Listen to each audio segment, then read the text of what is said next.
아주 멋진 풍경을 만났을 때 사람들은 한 폭의 그림 같다는 이야기를 하곤 합니다. 화가의 그림 속에는 자연 그대로의 모습을 압도하는 뭔가가 담겨 있기 때문에 생긴 말이 아닐까 하는데요.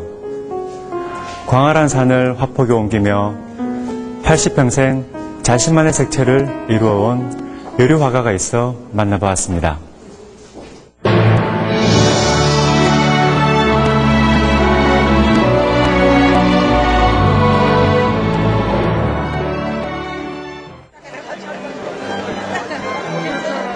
한국 현대미술을 대표하는 여류화가 김종복 화가의 미술관 개관식이 있던 날.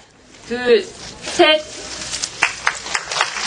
네, 박수. 산과 자연을 주제로 광활한 색채를 이룩해온 평생의 발자취를 축하받으며 김종복 화가는 생애의 가장 뜻깊은 날을 맞았다.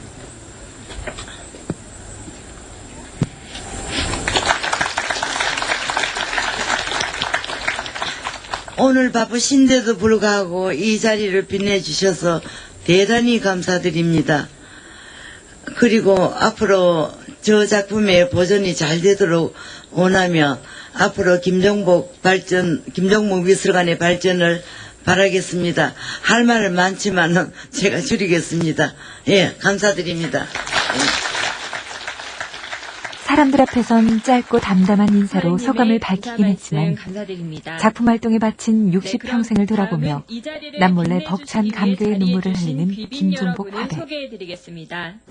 이 미술관을 개관하게 돼서 마음이 행복하고요. 또 한 자리에서 작품을 둔다는 게 작가로서는 너무 행복한 일이에요.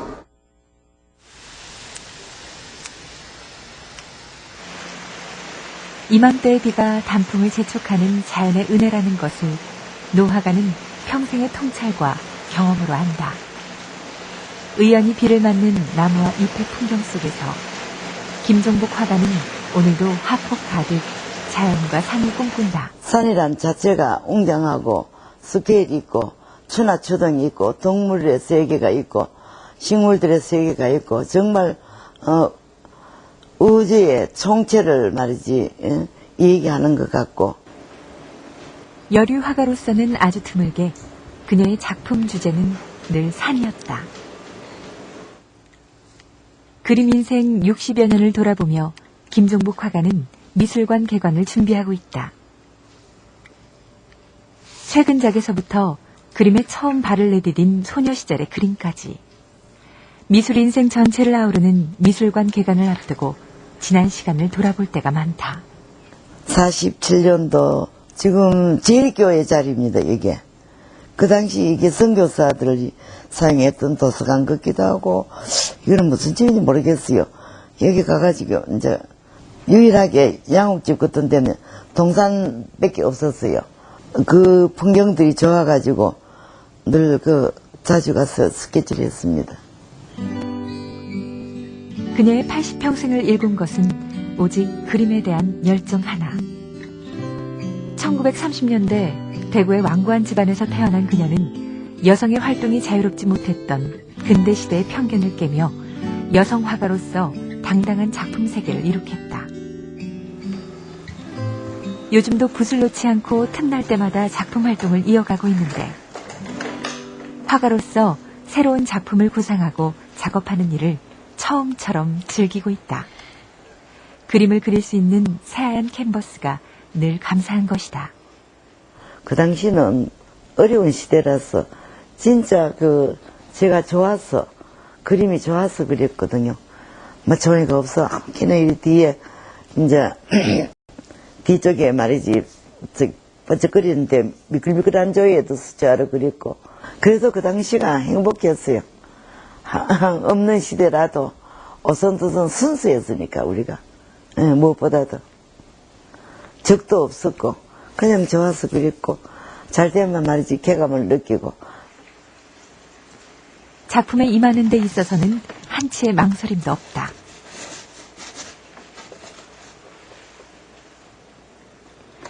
그녀가 평생을 바쳐 이룩한 거대한 산의 색채는 오늘 막 꽃망울을 터뜨린 화사한 봄의 빛깔로 구현된다.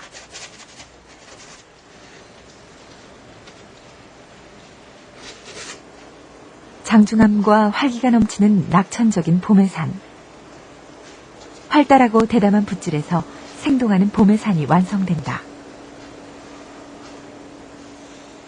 이거 4월이 산인데요. 4월이 되면 모든 그 색깔들이 소생하지요. 그 생명의 근원이라 그럴까. 모든 그 연한 색조로 이제 이루어진 산입니다. 저는 항상 자연을 좋아하기 때문에 자연을 대할 때마다 너무 아름답다 하는 그 느낌을 갖다가 나의 감정의 토로예요. 작품은 낮과 아침과 또 저녁 노을과 그때마다 다 설렘이 있고 내가 너무 곱다 너무 좋다 이렇게 느낄 때 감동을 받을 때 이제 토로하는 거죠. 일본과 프랑스에서 2차례 그림 공부를 마치며 화가로서 성공할 수 있었던 것은 부모님 같은 오빠의 든든한 지원 덕분이었음을 새삼 돌아보는 김종복 화가.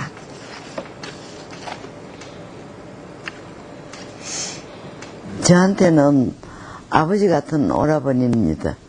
제일 큰 후원자고 72년도 파리 갔을 때도 몇 년간 늘 말이지 후원해 주셨고 계속 지금까지도 오빠 도움이 큽니다. 저는 오빠 없이는 제가 오늘날에 이렇게 일어날 수가 없었다고 봅니다.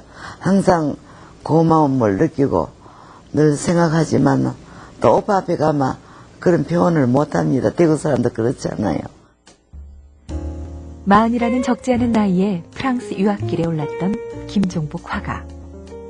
외신들의 격찬 속에 성공적으로 개인전을 치러내며 공신력 있는 국제전에 입상. 화가로서 큰 전환점을 맞게 된 것도 프랑스 유학 시절이다. 그래 제가 가서 서양화단에 가있기에 큰 충격을 많이 받았지요. 그리고 거기는 여기처럼 현대의 미술은 또 다른 계통의 작품을 옳게 좀 안 보는 경향도 있고 거기서는 현대 미술 구상, 초상 다 그 나름대로의 그 존재의 가치를 알아본다고요. 예. 자연 속으로 떠나는 여행을 즐겼던 그녀는 정원에서 시간을 보낼 때가 많다. 아우 예쁘다. 우리 작은 딸내미가 와서 순간 놓고 갔는데 벌써 이렇게 하면서 졌다가 이렇게 피네. 건강이 좋지 않아 자연 속에서 마음껏 자연을 만날 수 없는 아쉬움을 정원에서 달래는 것이다.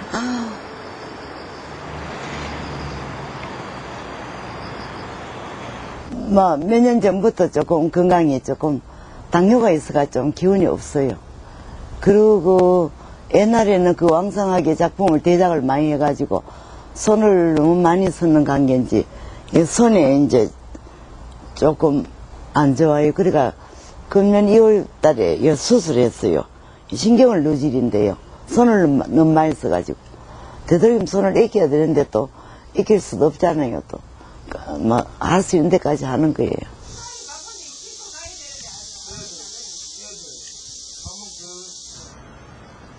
개교 100주년을 맞이하는 대구 가톨릭대학교 효성 캠퍼스.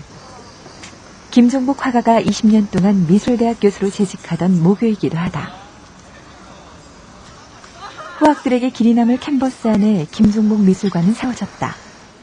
대학 캔버스 안에 작가 개인의 이름을 딴 미술관은 아주 드문 경우다.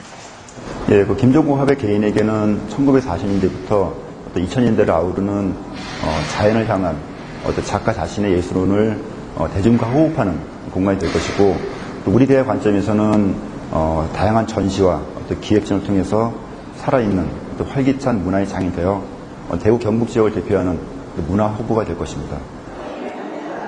개관을 위해 자신의 역작 80여 점을 기꺼이 내놓은 김종복 화가. 화가로서의 희로애락과 망감이 교차하는 날이다.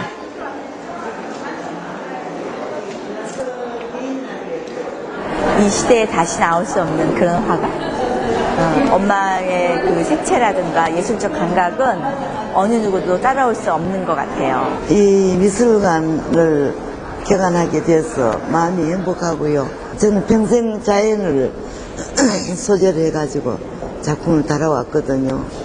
인간과 자연이 합일이 된 우주의 총체를 저는 작품 세계를 표현하는 것이었어요. 무한한 세계를. 예. 60년 세월 동안 이룩한 김종복의 거대한 산이 형형색색 다채로운 색감과 광활한 기백으로 세상 속에 우뚝 자리하게 된 날. 한 여류 화가의 일생이 담긴 산들이 전시회장 벽면에 그치지 않는 산맥으로 이어져 있다.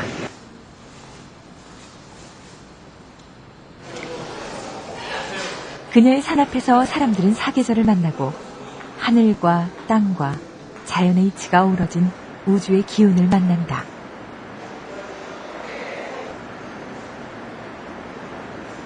저희 학교에 이렇게 기념적인 공간이 생겨서 너무 좋고요. 또 근대화가를 대표하시는 김종복 화가님의 작품을 가까이서도 볼 수 있어서 너무 좋은 것 같아요. 정말 가슴에 와닿는 작품들이 참 많았어요. 그래서 정말 감동이 있는 그런 작품이었거든요. 왜냐하면 우리가 이런 밝은 색상을 아주 이렇게 적절하게 잘 써서 이 그림을 조화를 이뤄내기가 사실 그렇게 쉬운 건 아니라고 생각이 드는데, 그 작품 하나하나에서 기운들이 느껴지는 게 제가 직접 오늘 전시장으로 와서 보니까 정말 그 강렬한 어떤 기운들이 저한테 에너지를 주는 그런 느낌을 받을 수가 있었어요. 개교 100주년을 기념하는 김종복 미술관 개관은 학생들에게 가장 큰 선물이 된 것은 물론 우리 미술계에도 큰 파장을 일으켰다.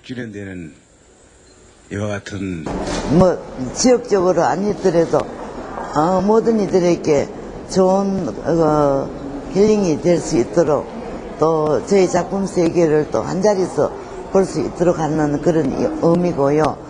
또 후학들에게도 또 교훈이 될 수 있도록 또 공부가 될 수 있는 공간이 됐으면 좋겠습니다. 물론이죠. 제가 살아있는 여생 동안에 작품을 항상 할 수 있습니다. 그리고 할 예정이고요. 합니다. 예. 화폭이 펼쳐놓은 김종복의 산과 색채는 어제와 오늘을 지나 내일로 이어지는 미래에도 언제나 현재 진행형으로 화폭 위를 달릴 것이다. 그 산은 한 여성이 평생에 걸쳐 도달한 산이기도 하다. 대구의 가을이 더 풍요로운 건 해마다 대구 국제 오페라 축제가 열리기 때문이죠. 올해로 11번째, 변함없이 성황리에 막을 올린 대구 오페라 축제의 웅장한 현장, 문화요에서 준비했습니다. 그 어느 해보다 화려하게, 그 어떤 오페라보다 강렬하게.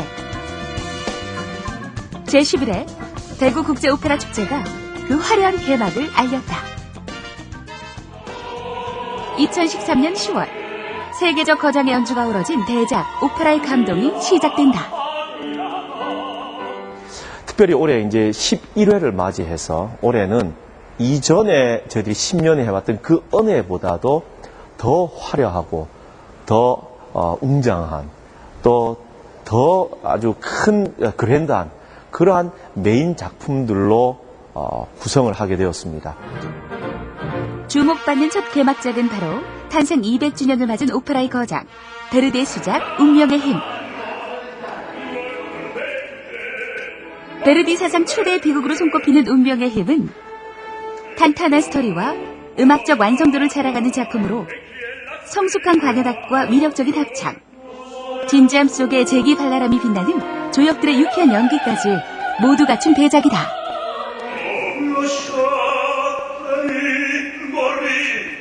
그래서 베르디의 여러 좋은 작품들 중에서 운명의 힘은 사실은 평소에는 조금 자주 만날 수 없는 작품이었는데 인간이 가지는 한계, 그것을 이제 운명이라고 제가 생각을 하고 그 운명에 대한 통탄, 아주 비참한 통탄이 베르디의 음악 속에 절절하게 담겨있는 그런 작품을 감상할 수 있을 것 같습니다.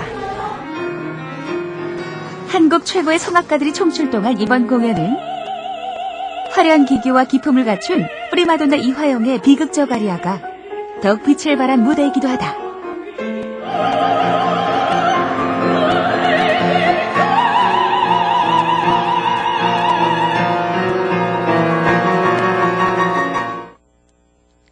동무 생각으로 잘 알려진 대구의 작곡가 박태준의 삶과 사랑이 창작 오페라로 선보일 예정이다.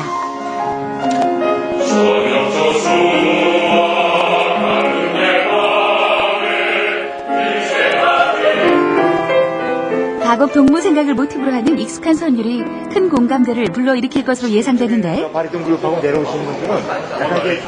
지난해 초연 이후 음악가의 혹평과 시민들의 관심을 동시에 받은 오페라 청라운덕은 대구시립 오페라단의 합작 아래 더욱 완성도 높은 작품으로 거듭났다. 창작 오페라라는 것은 아무래도 우리의 얼굴을 한 우리의 이야기를 하는 것이죠. 그래서 보니까 우리 동시대 사람들의 이야기, 물론 이 작품은 1965년부터 1918년까지의 사이에 있는 과거와 현재가 왔다 갔다 하면서 두 개의 시간의 흐름과 공간이 교차하는 그런 오페라입니다. 그래서 그런 우리 시대, 물론 그때 일본 제국시대 굉장히 어려운 지난한 시절이었지만 그런 시절부터 현대까지 이야기를 하나의 오페라 속에 담고 있다는 것이 특징이고요. 그런 것들이 다른 서양 오페라와 달리 우리의 이야기를 할 수 있다는 것이 창작 오페라의 가장 큰 장점이라고 할 수 있습니다. 대구 출신의 작곡가들과 박태준의 이야기를 재조명한 줄거리 또한 관객들에게 감동을 안겨줄 것으로 기대를 모으는데,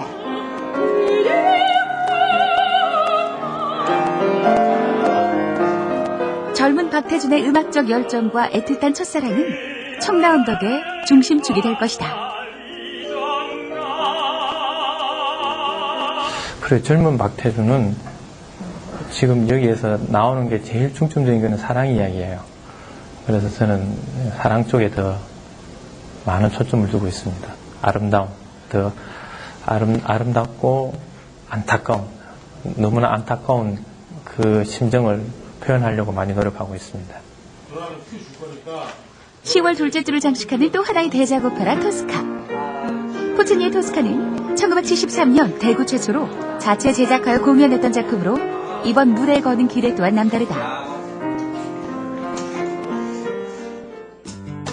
베르디와 푸치니의 작품 해석에 있어 세계 최고로 평가받는 다니엘 오렌이 현재 유명 성악가들과 함께 사상 최초로 내한한 것이다. Tosca è un'opera di forti passioni, ovviamente il personaggio principale è quello che le racchiude tutte, infatti la vediamo amante nel primo atto e nel terzo atto, donna forte che si contrappone a Scarpia nel secondo atto e probabilmente non avrebbe mai ceduto se non avesse sentito l'amante nella camera della tortura dall'altra parte soffrire, e poi il gesto forte da grande donna di teatro, il suicidio del terzo atto. 단순히 이 한국에서만 머무는 우리들끼리의 어떤 축제가 아니라 이제는 세계 속에 인정받고 세계 속으로 뻗어가서 그곳에서 많은 사람들의 관심을 갖고 국제화에 더 한 걸음 나아가는 그러한 축제가 되어야 된다라고 생각을 합니다. 올해로 11주년을 맞은 대구국제오페라 축제. 우리 지역의 대표적인 문화축제를 넘어 세계적인 오페라 축제로 거듭나길 기대해본다.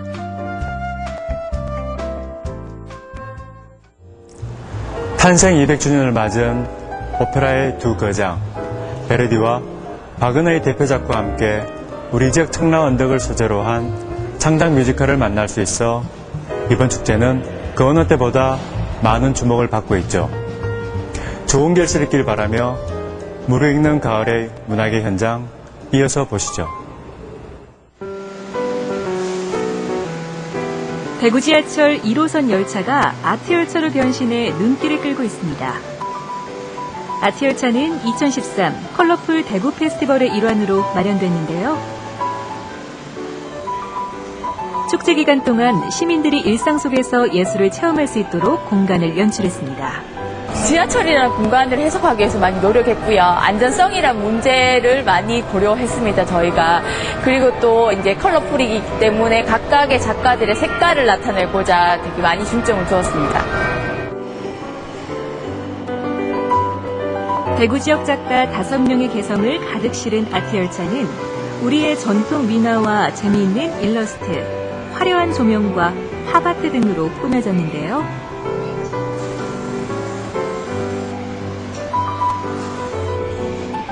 만화 속 풍경을 떠올리게 하는 아트열차를 타고 컬러풀 대구를 여행해보는 건 어떨까요? 네, 완전히 색다르죠. 뭐 평상시엔 그냥 사람들의 치여가 탔는데 지금 뭐 좀 보고 즐길 거리가 있는 것 같아서 좋아요. 도시철도 프로젝트 아트열차는 오는 20일까지 하루에 16번에서 18번 대구 지하철 1호선에서 만날 수 있습니다. 갤러리 분도는 지난 27일 사진가 구본창의 개인전 표면의 해석전을 오픈했습니다. 지금까지 여러 소재와 기법을 실험적으로 선보여온 구본창 작가는 한국 현대사진예술에 큰 획을 그었다는 평가를 받고 있는데요. 그의 47번째 개인전 표면의 해석에서는 사진에 인화되는 종이에 대한 고민을 깊이 담았습니다. 이번 전시의 주제는 표면과 깊이, 그래서 표면의 해석이라고 제가 했는데 우리가 인화지는 아주 단순한 1차적인 한 장의 인화지가 보통인데 이번 전시에서는 그 인화지의 표면을 어떻게 하면 깊게 느낄 수 있나 하는 걸 고민했던 그런 작업들을 가지고 왔습니다. 이 인화지는 마치 오래된 우리가 헌 보자기를 만들듯이 인화지들을 꿰매서 그 두께와 그 오래된 느낌을 그렇게 재현했습니다. 이번 전시에서는 인화지를 하나하나 엮어붙인 그의 대작 시리즈 In the Beginning 테트레를 비롯해 인간의 신체를 담은 작품들을 선보이는데요. 구본창 작가만의 독창적인 기법, 이달 26일까지 갤러리 분도에서 감상해 보시기 바랍니다. 한글 창제 567돌, 오는 10월 9일 한글날이 다시 공휴일로 지정됐는데요. 이것을 기념해 우리 글자를 사랑하는 대구 캘리그라피 쓰임새 회원들이 한글의 멋, 한글의 맛이라는 전시를 마련했습니다. 아름다운 한글을 재해석한 이번 전시 함께 하시면서 한글의 우수성을 다시 한번 새겨보시죠. 전시는 갤러리 카페 헤이데이에서 17일까지 계속됩니다. 갤러리 누오보가 젊은 작가 3인을 초대해 쓰리영 아티스트전을 열었습니다. 3명의 작가는 현대인의 모습을 각기 다른 표현 방식의 인물화로 선보이고 있는데요. 차갑거나 냉소적이거나 또는 무표정한 얼굴들 속에 작가들이 나타내고자 한 것은 무엇일까요? 현대인의 어떤 화려함과 함께 공허함, 쓸쓸함이 공존하는 어떤 그런 현대인의 이미지를 담고 있습니다. 초상화이지만 저는 마치 정물을 껍데기만 그려내는 감정은 싹 빼내고 그런 걸로 어떤 요즘 현대 사회에서 어떤 사라져가는 인간성 상실이나 이런 것들을 아름다운 여성을 주로 그린 3명의 작가 신광호, 심윤, 허양구. 그들이 그려낸 캠퍼스 속 현대인을 바라보면서 앞으로 우리가 만들어가야 할 모습을 생각해보면 좋겠습니다. 쓰리영 아티스트전은 갤러리 누오보에서 이달 27일까지 계속됩니다. 우리 지역의 역사를 화폭에 담아온 대구 원로미술인회의 8번째 전시가 대구 문화예술회관에서 열리고 있습니다. 이번 전시에는 지역미술의 발전을 위해 평생을 힘써온 원로미술인 이경희, 오상목, 김진태를 비롯한 26명의 작가가 참여했는데요. 무르익어가는 계절, 원로미술인들의 화폭 앞에 서보는 건 어떨까요? 전시는 오늘까지 대구문화예술회관에서 만나볼 수 있습니다.